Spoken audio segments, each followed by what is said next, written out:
Hi friends, എല്ലാവർക്കും കാറ്റത്തെ കിളിക്കൂടി റിവ്യൂയിലേക്ക് സ്വാഗതം. ഈ റിവ്യൂ നിങ്ങൾക്ക് ഇഷ്ടമായെങ്കിൽ ലൈക്ക് ചെയ്തും സബ്സ്ക്രൈബ് ചെയ്ത് സപ്പോർട്ട് ചെയ്യണേ. നീതി എഴുതി വെച്ചിരിക്കുന്ന കത്ത് വായിച്ചു നോക്കുകയാണ് സാന്ദ്ര. അരുൺ ടെൻഷനോടുകൂടി രാജീവിന്റെയും ഹേമയുടെയും ബെഡ്റൂമിന്റെ വാതിലിൽ തട്ടി വിളിക്കുകയാണ്. അരുൺ ആണല്ലോ വിളിക്കുന്നതെന്ന് പറഞ്ഞ് വാതിൽ തുറന്ന് അവർ ചോദിക്കുന്നു, എന്താടാ, എന്തിനെങ്ങനെ കൂവി വിളിക്കുന്നത്? അരുൺ പറയുന്നു, അച്ഛൻ നിധിയെ കാണാനില്ലെന്ന്. രാജീവ് ചോദിക്കുന്നു, കാണാനില്ലെന്നോ? അവൾ എങ്ങോട്ട് പോകാൻ? ഇവിടെ എവിടെയെങ്കിലും കാണും. അരുൺ പറയുന്നു, ഞാൻ എല്ലായിടത്തും നോക്കി അച്ഛ, അവളുടെ ഫോണും സ്വിച്ച് ഓഫാ. ഈ സമയം കത്തുമായി അവിടെ കൂടി വന്ന സാന്ദ്ര പറയുന്നു, അരുണേട്ടാ, ദാ നിധിയുടെ മുറിയിൽ നിന്ന് കിട്ടിയതാ. ആ കത്ത് വായിച്ചു നോക്കി ഞെട്ടി നിൽക്കുകയാണ് എല്ലാവരും. പൊട്ടിക്കരഞ്ഞ ഹേമ പറയുന്നു, അയ്യോ, ചതിച്ചു എന്റെ ദൈവമേ, അവള് നമ്മളെ ചതിച്ചല്ലോ രാജീവേട്ടാ. നമ്മുടെ നെഞ്ചില് തീ കോരി ഇട്ടിട്ടാണല്ലോ അവള് പോയത്. ഈ സമയം അരുണിന്റെ ഫോണിലേക്ക് വിളിക്കുകയാണ് സൂര്യ. കോള് കണ്ട് സാന്ദ്രയൊന്ന് നോക്കിയിട്ട് സൂര്യയുടെ കോള് കട്ട് ചെയ്യുകയാണ് അരുൺ. സൂര്യ വീണ്ടും വിളിക്കുമ്പോൾ കോള് കട്ട് ചെയ്ത് അരുൺ പറയുന്നു, സൂര്യ അവളെ ഫോണിൽ വിളിച്ചപ്പോൾ അവളെന്തോ ദേഷ്യപ്പെട്ട് സംസാരിച്ചു. അതിനിടയിൽ വണ്ടിയുടെ ഹോൺ കേട്ടു അത്രേ. അപ്പോഴേ എന്നെ വിളിച്ച് അവളുടെ മുറിയിൽ നോക്കാൻ പറഞ്ഞത്. രാജീവ് ടെൻഷനോടുകൂടി അവിടെ നിന്ന് പോകുമ്പോൾ പിന്നാലെ പോവുകയാണ് അരുൺ. ഹേമ പൊട്ടിക്കരയുമ്പോൾ തോളിൽ കൈവച്ച് സാന്ദ്ര പറയുന്നു, അമ്മേ കരയല്ലേ അമ്മേ. നിധിയുടെ റൂമിലേക്ക് വന്ന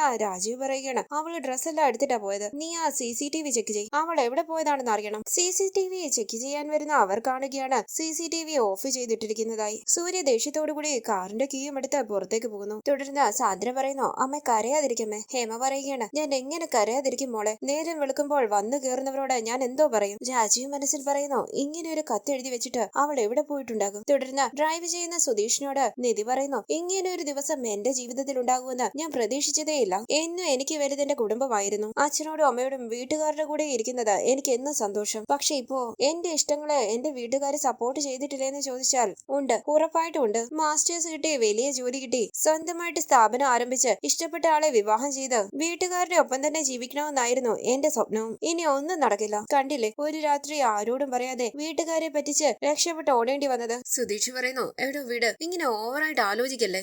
നമ്മുടെ ലാലേട്ടൻ പറയുന്നത് പോലെ സംഭവിച്ചതെല്ലാം നല്ലതിന്, സംഭവിക്കുന്നതും നല്ലതിന്. അങ്ങനെ വിചാരിക്കടോ. നിധി പറയുന്നു, അച്ഛൻ എന്നെ എങ്ങനെയൊക്കെയാ വളർത്തിയതെന്നറിയും. എന്ത് ചോദിച്ചാലും ആ നിമിഷം കൺമുന്നിൽ ഉണ്ടാകും. എനിക്ക് ഇഷ്ടമുള്ളതെല്ലാം ചെയ്തു തരുമായിരുന്നു. അവരുടെ കൂടെ ഞാൻ ഉണ്ടാകണമെന്നുള്ള നിർബന്ധം മാത്രമേ ഉണ്ടായിരുന്നുള്ളൂ. പക്ഷേ കല്യാണക്കാര്യം വന്നപ്പോൾ ഇങ്ങനെ ഒരു സൈക്കോയെ തന്നെ കെട്ടണമെന്ന് വാശി പിടിക്കുമെന്ന് ഞാൻ ഒരിക്കലും വിചാരിച്ചില്ല. സുധീഷ് പറയുന്നു, എടോ താൻ അത് വിട്. നിധി ചോദിക്കുന്നു, എങ്ങനെ വിടാൻ? അയാളെ കണ്ട മാത്രയിലെ എനിക്ക് മനസ്സിലായത് എന്താ എന്റെ വീട്ടുകാർക്ക് മനസ്സിലാകാത്തത്? 10 മിനിറ്റ് സംസാരിച്ചാൽ ഉടനെ റിജക്ട് ചെയ്യേണ്ട ആളല്ലേ അയാള്. എന്തായാലും ഇനി എന്റെ വീട്ടുകാർക്ക് മനസ്സിലാകും അയാളെ ഇഷ്ടമല്ലാന്ന് ഞാൻ എത്ര സീരിയസ് ആയിട്ടാ പറഞ്ഞെന്ന്. എന്റെ വീട്ടുകാർക്ക് അത് തന്നെ വേണം, അനുഭവിക്കട്ടെ. സുധീഷ് പുഞ്ചിരിച്ച് നിധിയെ നോക്കുകയാണ്. തുടർന്ന് സുധീഷ് എന്ന് വിളിച്ച് സുധീഷിന്റെ റൂമിലേക്ക് വന്ന് ലൈറ്റ് ഇട്ട് ചുറ്റും നോക്കുകയാണ് അരുൺ. സുധീഷിനെ അവിടെയെങ്കിലും കാണാത്തത് കൊണ്ട് അരുൺ പറയുന്നു, ഇവൻ ഇത് എവിടെ പോയതാണാവോ? ഈ സമയം പൊട്ടിക്കരങ്ങുകൊണ്ട് ഹേമ പറയുകയാണ്, എവിടെ കാണാവോ എന്റെ കുട്ടി ഇറങ്ങിപ്പോയത്? ഇനി എന്തെങ്കിലും ബുദ്ധിമോശം കാണിക്കുമോ? എന്റെ ഈശ്വര, എനിക്ക് മേലാസകലം തളർന്നിട്ട് വയ്യ മോളെ. സാന്ദ്ര പറയുന്നു, അമ്മ സമാധാനമായിട്ടിരിക്കെ, ഒന്നും സംഭവിക്കില്ല. ഹേമ പറയുന്നു,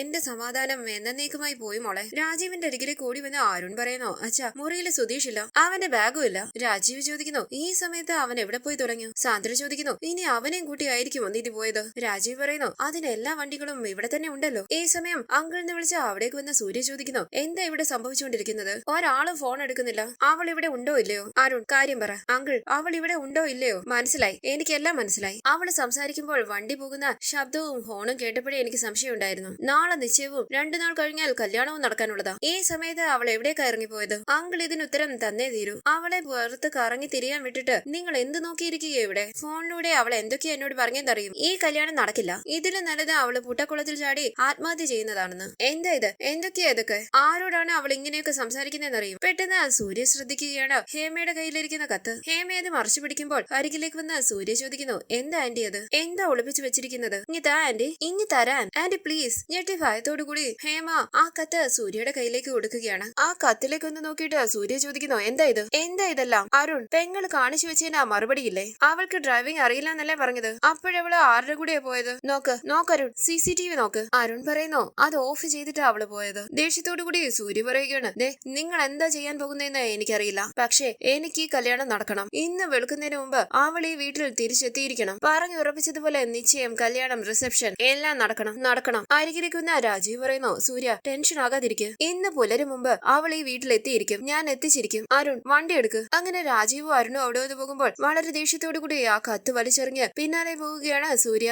സാന്ദ്ര എന്ന് നോക്കിയിട്ട് ഹേമ പൊട്ടിക്കരയുമ്പോൾ ഹേമയെ സമാധാനിപ്പിക്കാനായി ശ്രമിക്കുകയാണ് സാന്ദ്ര. തുടർന്ന് കൈകൂപ്പി പ്രാർത്ഥിക്കുന്ന നിധിയോട് സുധീഷ് ചോദിക്കുന്നു, താൻ എന്താ പ്രാർത്ഥിക്കുന്നത്? അവൾ നിധി പറയുകയാണ്, ഒരു പ്രശ്നമില്ലാതെ തിരുവനന്തപുരത്ത് എത്തണമെന്ന്. ഏത് ഏതെങ്കിലും വർക്കിംഗ് വുമൺസ് ഹോസ്റ്റലിൽ ചേർന്ന് നിൽക്കാൻ പറ്റണേന്ന്. ഞാൻ കല്യാണം വേണ്ടെന്ന് തീരുമാനിച്ച് ഇറങ്ങി പോകുന്നത് കൊണ്ട് അച്ഛനും അമ്മയ്ക്കും ഒരു പ്രശ്നം ഉണ്ടാകരുതെന്ന് സുധീഷ് ചോദിക്കുന്നു. ഇയാളുടെ അച്ഛനും അമ്മയ്ക്കും എന്ത് പ്രശ്നം ഉണ്ടാകാനാ? അവരുടെ കയ്യിൽ കിട്ടിയാൽ നമുക്കാണ് പ്രശ്നം, പ്രത്യേകിച്ച് എനിക്ക്. തന്റെ ആങ്ങളെയും കെട്ടാൻ പോകുന്ന ആ സൈക്കോയും കൂടി ചേർന്ന് എന്നെ ശരിക്കും പഞ്ഞിക്കിടും. അല്ല, പക്ഷേ എനിക്ക് പേടിയൊന്നുമില്ല കേട്ടോ. നിധി പറയുന്നു. നമ്മൾ എങ്ങോട്ടാ പോകുന്നതെന്ന് അവർക്കറിയില്ലല്ലോ, അതുകൊണ്ട് പ്രശ്നം ഉണ്ടാകില്ലായിരിക്കും. സുധീഷ് പറയുന്നു. അതുകൊണ്ടാണ് ഞാൻ ഹൈവേ വഴി എടുക്കാതിരുന്നത്. ഈ ഓട് വഴികളിലൂടെ ചുറ്റിത്തിരിഞ്ഞു പോകുമ്പോൾ ആരുടെയും കണ്ണിൽ പെടാതെ രാവിലെ സുരക്ഷിതമായിട്ട് ചെന്നെത്താം. രാവിലെ ഒന്ന് നിധി ചോദിക്കുമ്പോൾ സുധീഷ് പറയുകയാണ്, അതല്ലേ നല്ലത്. ഹോസ്റ്റലിൽ മുറി എടുക്കണമെങ്കിൽ തന്നെ നേരം വെളുക്കണ്ടേ. നിധി പറയുന്നു. എനിക്ക് പേടി അച്ഛൻ എന്തെങ്കിലും വരുമോന്ന്. സുധീഷ് ചോദിക്കുന്നു. അച്ഛൻ എന്ത് വരാൻ? അപ്പോൾ നിധി പറയുകയാണ്, ടെൻഷൻ കാരണം വല്ല അറ്റാക്കോ മറ്റോ വന്നാൽ. സുധീഷ് പറയുന്നു. ഈ ലോകത്ത് വീട്ടിൽ നിന്ന് ഒളിച്ചോടി പോകുന്ന ആദ്യത്തെ പെൺകുട്ടിയൊന്നും അല്ല തന്നെ. മുമ്പും പലരും പോയിട്ടുണ്ട്. അവരുടെ എല്ലാ അച്ഛന്മാർക്ക്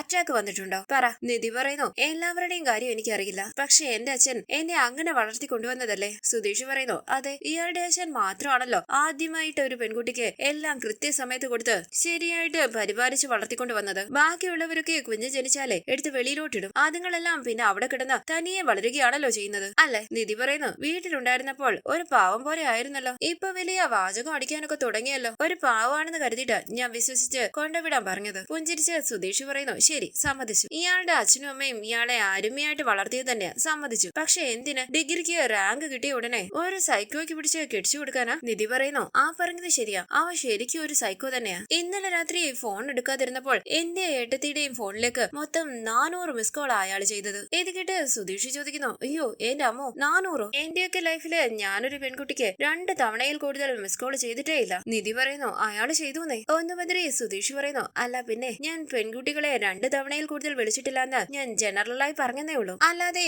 ഞാൻ അങ്ങനെ വിളിക്കാറൊന്നുമില്ല കേട്ടോ. നിധി പറയുന്നു. നിങ്ങൾ ആരെ വേണമെങ്കിലും വിളിച്ചോ, എപ്പ വേണമെങ്കിലും വിളിച്ചോ, അതിനെനിക്കെന്താ? സുധീഷ് മനസ്സിൽ പറയുന്നു. കിട്ടിയില്ലേ, നാണം കിട്ടപ്പോൾ സമാധാനമായില്ലേ? നീ വെറും ഡ്രൈവറാടാ, അല്ലാതെ ഒരു കണക്ഷനും നീയുമായിട്ടില്ലെന്നാ പറഞ്ഞത്. നിധി പറയുന്നു. എന്റെ അച്ഛനും അമ്മയും നാളെ നടക്കാൻ പോകുന്ന നിശ്ചയത്തെ കുറിച്ച് ഓർത്ത് സുഖമായിട്ട് ഉറങ്ങുകയായിരിക്കും അല്ലേ? സുധീഷ് പറയുന്നു. അവർ രണ്ടുപേരും ഒന്നും ഓർക്കാതെ സുഖമായിട്ട് കെട്ടിപ്പിടിച്ചുറങ്ങുകയായിരിക്കും. നിധി ചോദിക്കുന്നു. ഷേ, എന്താ ഇങ്ങനെയൊക്കെ സംസാരിക്കുന്നത്? സുധീഷ് പറയുകയാണ്. ഞാൻ അതിന് തെറ്റായിട്ട് എന്തെങ്കിലും പറഞ്ഞു? ഇല്ലല്ലോ, അവർ രണ്ടുപേരും ഭാര്യയും ഭർത്താവും അല്ലേ, അതിനിപ്പോ എന്താ തെറ്റുള്ളത്? നിധി പറയുന്നു. അവരെന്റെ അച്ഛനും അമ്മയുമാ, അതോർത്ത് സംസാരിക്കണം. സുധീഷ് പറയുന്നു. അച്ഛനെയും അമ്മയും അത് മാത്രമായിട്ട് കാണുന്നതാണ് തെറ്റ്, അവർ ഒരേ സമയം ഭാര്യയും ഭർത്താവും അല്ലേ? നിധി പറയുന്നു. ഓ പ്ലീസ്, അല്ലെങ്കിൽ തന്നെ ഞാൻ ആകെ കുഴപ്പത്തിലായിരിക്കുക.